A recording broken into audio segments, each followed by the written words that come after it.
We continue today with our sermon series on Jesus' resurrection appearances. We have covered the Gospel of Matthew. As we discussed on Wednesday evening, there are no resurrection appearances to his disciples in Mark. We have covered the Gospel of Luke, and so today we move to the Gospel of John. Shall we read together John chapter 20, the first two verses, and then we shall look together at verses 11 through 18.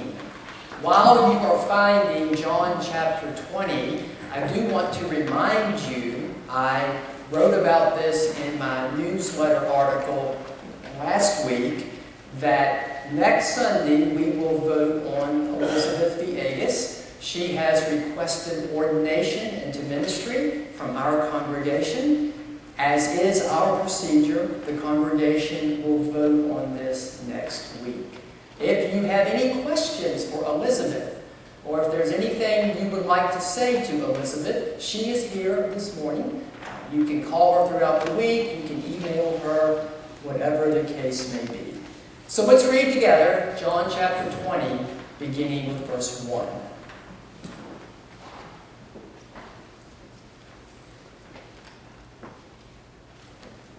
Now, on the first day of the week, Mary Magdalene came early to the tomb while it was still dark, and she saw the stone already taken away from the tomb. So she ran and came to Simon Peter and to the other disciple whom Jesus loved, and said to them, "They have taken away the Lord out of the tomb, and we do not know where they have laid him." Verse 11. But Mary was standing outside the tomb weeping, and so as she wept, she stooped and looked into the tomb. And she saw two angels in white sitting, one at the head and one at the feet where the body of Jesus had been lying. And they said to her, "Woman, why are you weeping?" She said to them, "Because they have taken away my Lord, and I do not know where they have laid him." When she had said this, she turned around and saw Jesus standing there, and did not know that it was Jesus. Jesus said to her, "Woman, why are you weeping? Whom are you seeking?" Supposing him to be the gardener, she said to him, "Sir, if you have carried him away, tell me where you have laid him, and I will take him away." Jesus said to her, "Mary." She turned and said to him in Hebrew, "Rabboni," which means teacher. Jesus said to her, "Stop clinging to me, for I have not yet ascended to the Father. But go to my brethren and say to them, I ascend to my Father and your Father, and my God and your God." Mary Magdalene came announcing to the disciples, "I have seen the Lord," and that he had said these things to her. This is the word of God for the people of God. Thanks be to God. Shall we pray? Oh God, indeed, this life slaps us in the face from time to time. And it stings, and it hurts. And so we are grateful for the resurrection hope that we, the Christian community, possess. And we are grateful for these worship experiences that occur once a week. May we never take them for granted. We are grateful for the bridge in the rainstorm. Oh God, I ask that as we look at this text, you might prepare us to better encounter the storms that will come this week. We thank you for the peacefulness. We thank you for the quiet. We thank you for the holiness that is in this place now. And oh God, I ask that you might use the words of my lips to assist us all in living for Christ in the week to come. And oh God, I ask that you might be pleased with the efforts that I made today. In Jesus' name we pray. Amen. Well, it's true, isn't it, that from time to time, this life slaps us in the face. From time to time, this life slaps us in the face and it hurts. When we are slapped in the face by life itself, it can be a challenge to move forward. It can be a challenge to get out of bed. It can be a challenge to put one foot in front of the other. Many of you, perhaps most of you, perhaps all of you, will remember that last year I worked 2 jobs. During 2018, I was employed at Chowan University. In 2018, I was employed here at First Baptist Church of Ahoskie. I thought I was reasonably confident that I had made the necessary adjustments in terms of how much taxes I was paying to the federal government and to the state government. I was reasonably confident, that is, until my accountant informed me otherwise.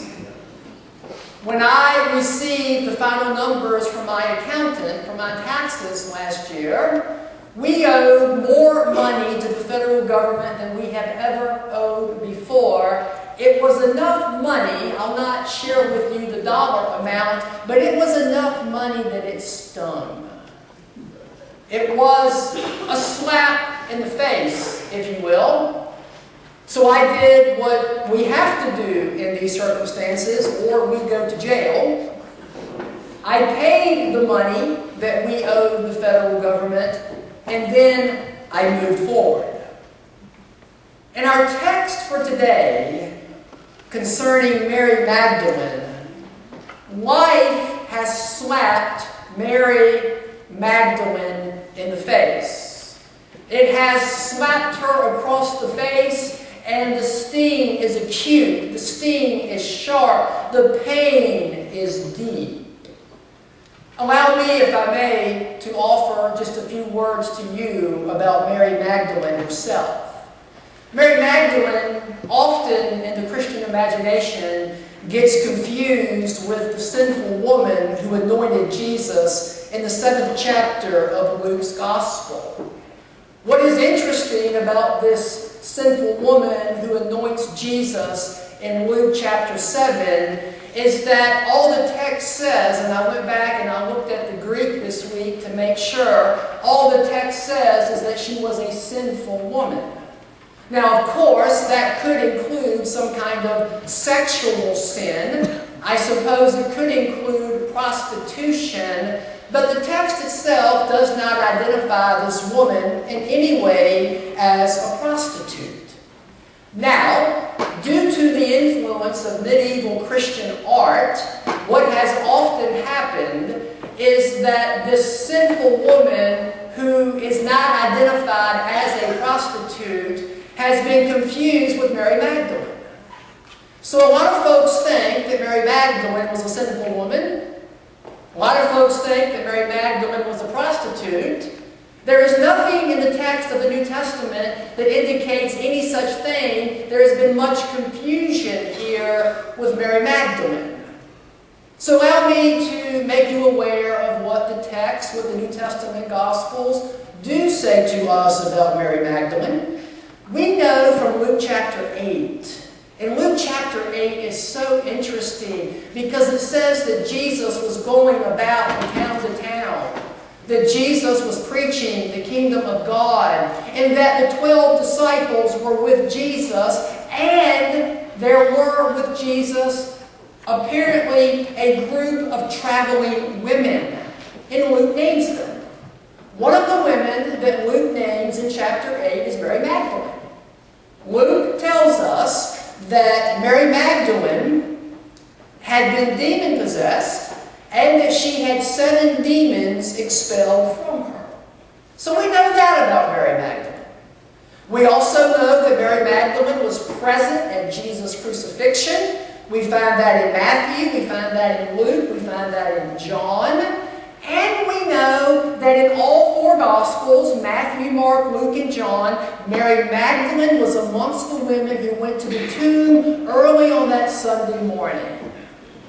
In fact, what is interesting about John's account here of Mary Magdalene and the empty tomb and the resurrection is that in John's account, John says that only one woman went to the tomb that first Easter morning, and that one woman was Mary Magdalene. So that, in fact, is what we can say about Mary Magdalene. So she goes to the tomb in John's Gospel. She goes to the tomb early in the morning by herself, according to John. It is still dark. When Mary Magdalene arrives at the tomb, the stone that would have covered up the entranceway to the tomb, that was probably carved out of rock, that stone had been removed from the entranceway to the tomb when Mary Magdalene arrived there early Sunday morning while it was still dark. And I've emphasized this to you in recent weeks. It continues to strike me that Jesus' earliest disciples, when they are first confronted with this news of an empty tomb, that Jesus' body, though it was laid in this tomb, it is no longer in this tomb. None of them are thinking resurrection. None of them are thinking resurrection. They're all thinking what you would think. They're all thinking what I would think, that someone has removed the body, that someone has stolen the body. And so this trend continues in John's Gospel with Mary Magdalene. Notice verse 2 of John chapter 20. So she ran, and she came to Simon Peter and to the other disciple whom Jesus loved. There's a nice debate in the academy as to the identity of this disciple whom Jesus loved. The traditional view is that it was John. One New Testament scholar has proposed Lazarus. It's hard to say, it's hard to know. Perhaps we can talk about that one Wednesday night. But Mary Magdalene ran and came to Simon Peter and to the other disciple whom Jesus loved and said to them, notice this, church, they have taken away the Lord out of the tomb, and we do not know where they have laid him. So Mary Magdalene goes to the tomb, the stone is rolled away, the body is not there, and she thinks what any of us would have thought, that someone has stolen the body, and she's upset and she's confused. Of course she's wrong. However, before she learns of her mistake, she has a face-to-face conversation with the risen Christ. Notice verse 13, if you will.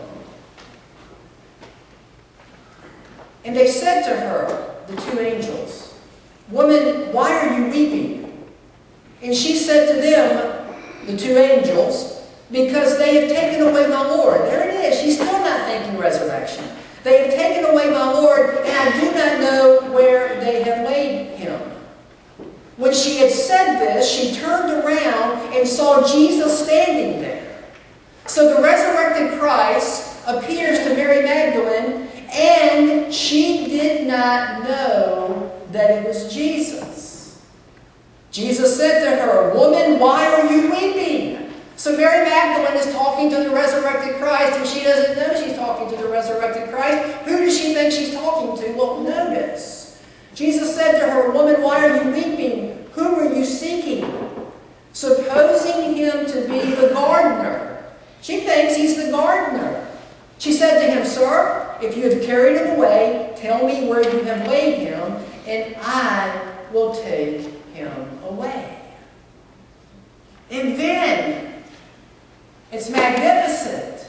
It's beautiful. The resurrected Christ speaks Mary's name. He says, Mary. And then she recognizes in verse 16 that this is Jesus. And that this Jesus that she knows as her friend has been raised from the dead. And then comes the best sermon in all of Christian history. I don't even try to top this one on Sunday mornings because I know I can't. It consists of 5 words, and it comes from this woman. It comes from this woman on Mother's Day. It comes from this woman as we prepare to ordain a female to ministry. It comes from this woman. And Mary Magdalene says to the disciples, I have seen the Lord. There it is. She knows who he is now. She identifies him as the resurrected Christ. Would you believe, I'm not making this up, I promise you. Would you believe that last week when I went to my mailbox, there was a check in that mailbox from the IRS? Sure enough, it looked like a check. Had the IRS return address on it. I opened the envelope. Paul R. Gillum III, Lou Ann H. Gillum, and the check was for $1,000. Somebody made a mistake. I made a mistake. The accountant made a mistake. When a mistake like that occurs, you don't care who made it.